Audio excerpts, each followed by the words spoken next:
The Democrats not necessarily on the same page.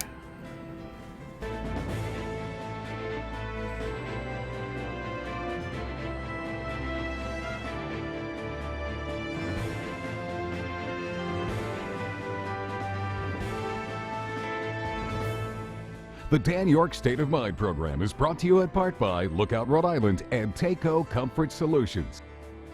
You may have seen that 5 Democrats penned off a press release yesterday saying, hey, listen, we got to get a caucus. We got to get together. We got to ask the Speaker some tough questions. And it's obviously a precursor to talking about the status of the Speaker, no doubt.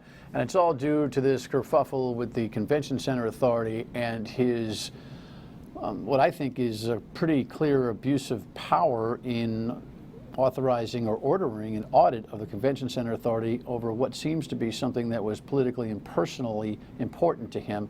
We have chronicled this story over the course of the week. Yesterday we had Tim White on to talk about it in depth as we shared each of our notes on the story. And tonight, we have a state representative who's part of that breakout group in the Democrats, but not one of those people who from Jump Street is the left progressive. He just, thinks a little bit differently about this stuff and has been around a long time when it comes to politics. Former interim mayor of the city of Providence, State Representative John Lombardi, is with us tonight. He's one of the 5 who are like, let's talk about this. So we'll get to him momentarily. Great to have you in on this Thursday evening. Obviously, pins and needles for a vote tomorrow in Washington over impeachment and whether or not there are going to be witnesses. My guess is no. Headlines like this continue to talk about it.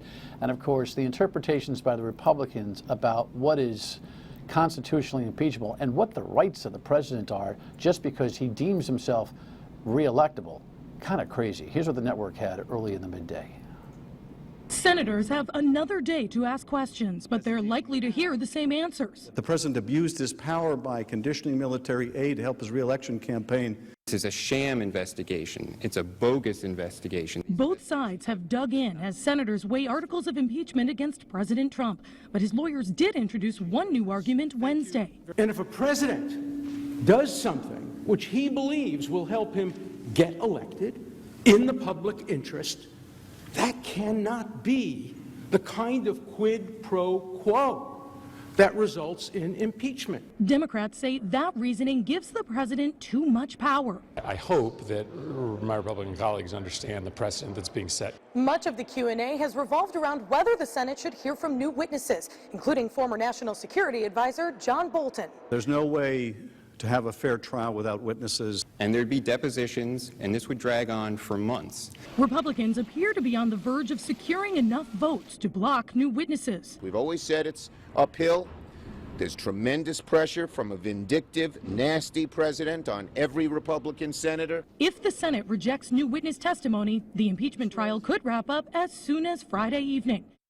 There was a feeling a little earlier in the week that this thing was tilting, and Mitch McConnell, I think, did a good job of floating that it was tilting. And then, of course, the base comes running and threatens Republicans, and it's most likely that this thing will wrap up for the president on a Super Bowl interview with Hannity and a State of the Union on Tuesday. But that does not mean that the story is going to go away, right? Because I have a funny feeling it's going to be a steady stream of more information and dropped dimes and quarters all the way through the election. We'll see what happens tomorrow, and of course we'll catch up on it on Monday. Oh, program note on Monday, this next subject matter will be our full attention, no doubt. Here's a headline.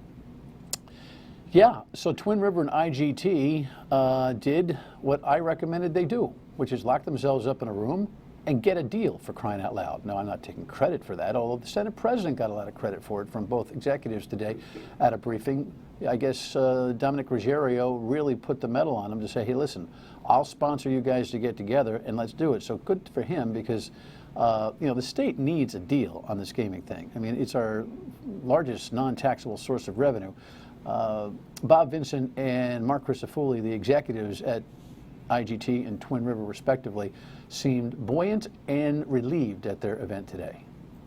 Also being proposed is a major economic development program with over $250 million worth of investment including what I think is a really exciting expansion and reconfiguration of the gaming space at Twin River in Lincoln. The new company will be 60% owned and controlled by IGT. Twin River will have a minority stake at 40%. But we've set it up in such a way that we have all of the protections that we need going forward to ensure we'll have the most competitive floor with state-of-the-art technology and the exact content that our players want now and into the future. Yeah, the funny question is, why couldn't you guys figure this out in the first place? But I think it takes a little bit of orientation for IGT to realize that Twin Rivers Company was not satisfied with just being the house for gaming, right? They want to operate the gaming in the house in some way. So they're getting a piece of IGT's action, but IGT gets to provide as much or perhaps more technology, or compete to provide as much or more technology over the course of time. It's a really nuanced deal. We will cover all the details on that again on the Monday program. The General Assembly membership in total probably rather naive to the deal because it was just announced, but I believe that the leadership has got a clue on it, and my guess is this will fly through pretty much uncontested, in the sense that these two partners are, for all intents and purposes, the only players in the Rhode Island game. But you never know. We'll take a look at it. In the meantime, I remind you of the story, which is our conversation today. This package that Tim White for Target 12 put together a couple of nights ago kind of caught the back end of the controversy. The Department of Administration, which manages state buildings, confirms they were contacted by the state police this morning, but declined to comment further. Carpets being torn up. Filing cabinets moved into the hall. The basement office of the Joint Committee on Legislative Services, or JCLS, in shambles. And they discovered it was a steam pipe that had burst and causing quite a bit of damage. House spokesperson Larry Berman says they discovered the leak, which caused mold, last week, but the emergency renovation drew an unusual amount of attention because of where it happened. JCLS, the General Assembly's administrative arm, controlled by House Speaker Nicholas Mattiello. That office has been in the news after convention center leaders asked the state police to investigate if Mattiello used it to target them with an audit, as retaliation over a personnel investigation there involving his friend, James Demers. All of their files, Tim, all of they were kept. Everything was moved next door. A lot of them are in boxes outside the hallway. Target 12 was there Monday night as state police, acting on a tip that documents might be getting tossed, responded to the State House, but Berman says the timing is just coincidence and no documents were destroyed during the mitigation process. They're free to look in the dumpster, and I think they already have, but they can see that it was just material that is related to the structural damage of the room. The state police declined to comment, but our video showed the detective who responded last night left empty-handed. Their presence at the State House, however, shows there is an active investigation. So, by the way, Tim has two of the chiefs at the convention center coming up on his Newsmakers program this weekend. Bernie Bonanno, who chairs the board, and James McCarville, who is the executive director of the convention center authority. We'll try to follow up with same next week as well. So. We're trying to get this for you. And yesterday, the Democrats put out a five Democrats put out a press release where they each were quoted. It looks like this, or at least the coverage like this. And, you know, they're calling for a caucus. They want to talk this over. And John Lombardi, a longtime elected official in the state of Rhode Island and the city of Providence, is here to talk about it. Rep, good to see you. Thanks for coming. How are you, sir? I'm well.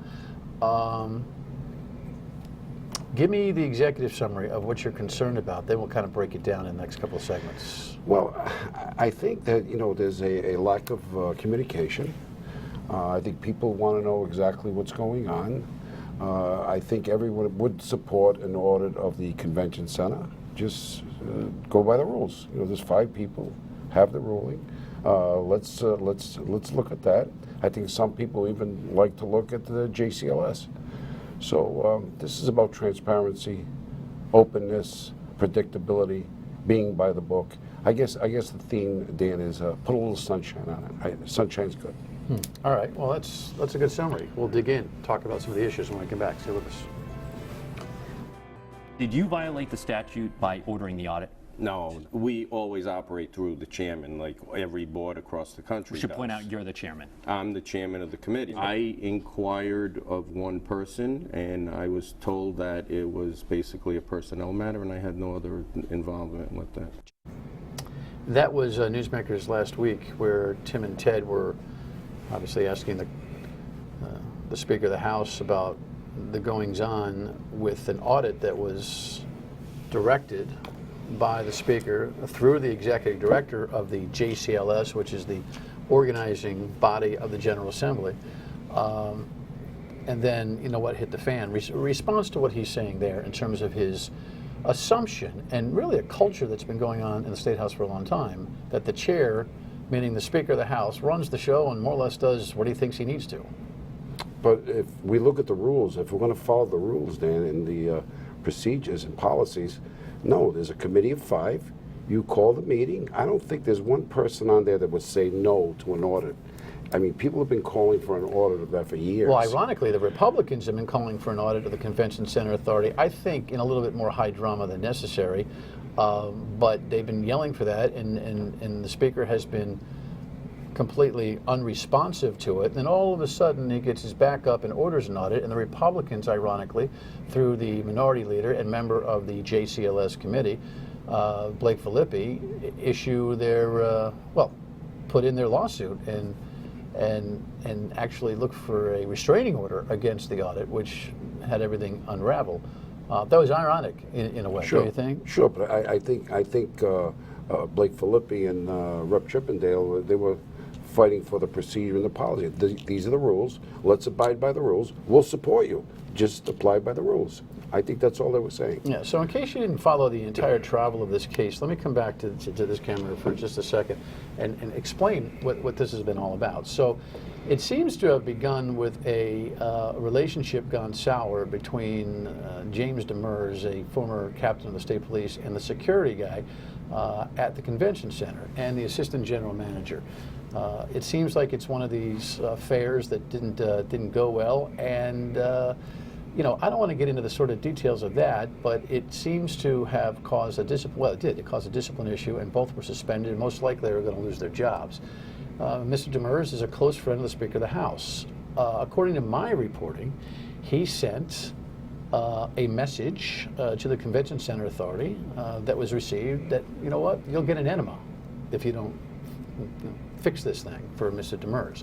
And that's what's at contention here, right? So let me just go through some headlines about this. So once the lawsuit from the Republicans was filed, the Convention Center had a meeting last week in the morning, I believe on Thursday, and decided that they weren't going to comply with the audit request because they too recognized that the JCLS in its formality had not voted on this matter, right? So what comes next as I read my headline? So Speaker Mattiello cancels the audit in response to that.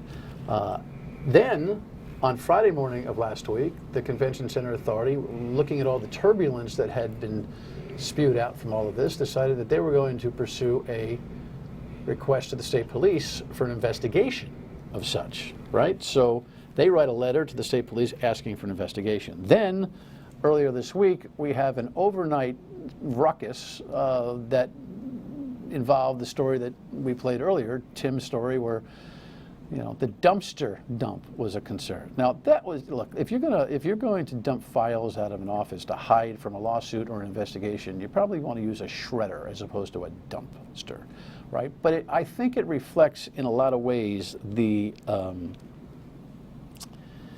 And that's it for the headlines, Kev. I think I'll jump back to John. I think that reflects kind of the sour taste and tension that seems to be at the State House right now. Yes, right? Yes, Dan. And your comment before about the dimes and the quarters, I think that's another factor in this. Some people are afraid. They're afraid they're going to lose their positions. They're afraid they're going to lose their titles. Maybe some people are afraid they're going to lose their committees. So that's their way of, well, maybe I can do it this way. But to me, it's kind of... Who would be afraid of losing titles and committees? What, are you talking about rank and file Democratic Sure. leadership? Oh, yeah, people in the leadership, sure. Because they're attached to Speaker Mattiello, or because they have spoken out against this? Correct. If they speak out and say, look, we think there's a problem. There should have been more than just 5 people signing that letter yesterday. And people are afraid of using their committee assignments. If you recall back when we first met the caucus with regard to the speakership, I think the speaker made a comment there'd be no retribution, and that there were chair people that would probably be okay, but we know that those chair people, well, at least one certainly is not there any longer. I mean, who? Kathy Fogarty. And she was chairing. Municipal, I believe municipal was. Okay. In fact, she's one of the 5 who signed on to the Correct. But off this story specifically, and to your point, there was this dissident Democratic group that you belonged to, about 20 reps who were giving the speaker a run for his speaker money in the last caucus, and he did go out of his way to identify this dynamic of speak out and suffer the consequences. And he went a long way to suggest that no matter if there were opposition or not, he would not seek retribution against everybody. So that theme doesn't seem yet to be confidently accepted by the dissident group of Democrats. Is that true? Well, not all of the members of that committee. Some have been rewarded. Some have made amends. But, I know in one instance, one of the ladies met with the speaker. He had several people in the room, and he's sitting there stoically, staring at her, and she tried to break the ice, and he said, I'm never going to forgive you for not voting for me. Who did he say that to? Well, she told me in an air of that'd be up to her to say it. I certainly want to put any undue heat on her. So are you suggesting that on the record it's one thing and behind the scenes it's another? Absolutely. All right. When we come back, we'll talk about what the ramifications are for that group called the taxpayers. Stay with us. With State Representative John Lombardi on the speaker situation, let me tick off a couple of things just in terms of what's going to happen now. So 5 of you wrote a letter or sent a press release, each with your own attributable quotes, looking for something. It seems like you're looking for a caucus to ask questions. But, I'm not born yesterday. I think when you ask for a caucus like that, you're building momentum to ask for the speaker's job. Well, maybe there's some plausible explanations. Because I don't know how you come back from this, given the tension that's been there and the kind of dynamic that exists between the speaker and anybody who crosses him. Once you do this, you've crossed him. So it seems to be an all-or-nothing proposition. Well, Dan, but this isn't the first time, right? I mean, an all-or-nothing proposition for those who are putting pressure on him. Okay, but let's go back again to the original endorsement. Many of us do not serve on any committees of substance. I mean, special ledge, that's what I sit on. We're meeting tonight, okay? I mean, any leader, in my humble opinion, would say, let me see, what are your strengths? So you look at me, Dan, you've been around me a long time. I mean, I think I would have some strength with, say, municipal government. Yeah, a little bit. I think a little bit. A little bit. Education. I'm a teacher. I'm president of the Providence City Council. Okay, ran the mayor for a while. Pretty good insight on how the numbers work inside the city and municipal. I've been there nearly 8 years. I've never had a speaker or a leader ask me my opinion on a subject. Ever. Ever. Why? I think I'm a pretty easy guy to deal with, pretty easy guy to talk to. I mean, I deal with multi-million-dollar corporations in my business. I've dealt with some of the roughest situations. So you were floating a thought of running for speaker. Okay. So now you're persona non grata. Well, I've been persona non grata for a while. Yeah. That's one of the reasons why. It's funny, John, you come from a political culture in Providence, which is, I mean, it is smash mouth football. But one of the things I always kind of noticed about reps in Providence, for the most part, is that they can beat each other up on a Wednesday and by Friday have coffee or a beer or a cocktail and laugh about it. Not that it doesn't run deep, but there's always a sense of smart cordiality that exists between. I think I hear what you're saying. Once you cross the speaker, it happens with me all the time. I'm the same guy. When I happen to agree with the speaker, he can't wait to come here. When I'm calling him out on something, you're closed out, and that's I think, what you're talking about. Exactly. A good leaders take both sides. At the same time, a lot of people are asking the question that they ask with Donald Trump, which is, you know, all the mess aside, I can't deal with the left progressive group, which you've kind of attached yourself to, not, I think, necessarily on ideology, but on opposition of leadership style, correct? Absolutely. So, answer that question. I mean, is the devil you know better than the devil you don't? No.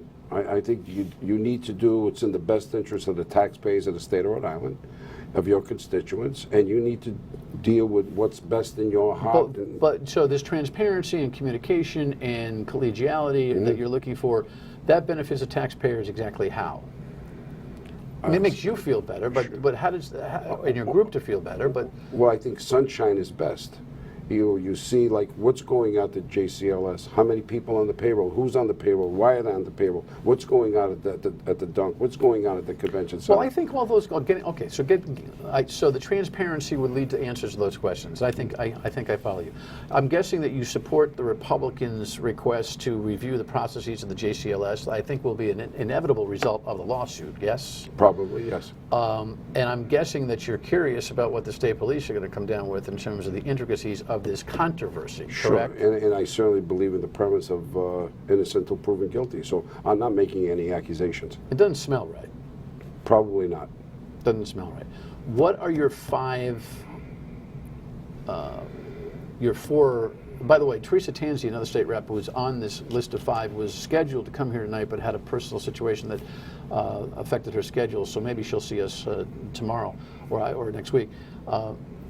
Are you trying to build, did you ask everybody to sign that letter? I mean, everybody in the dissident group, or I mean, did you just shop the 5? Or are you trying to grow from this group of 5? Yes. And do you think you're going to get a caucus? Because the speaker's kind of laughing at the concept. Yeah, probably not. Probably not going to get a caucus. And I think you saw a spokesperson's comment in today's paper. Like saying, you 5 have always been busting his chops. Yeah. Well, but that's not true. I think if you're batting 850 or 900, you're probably a Hall of Famer.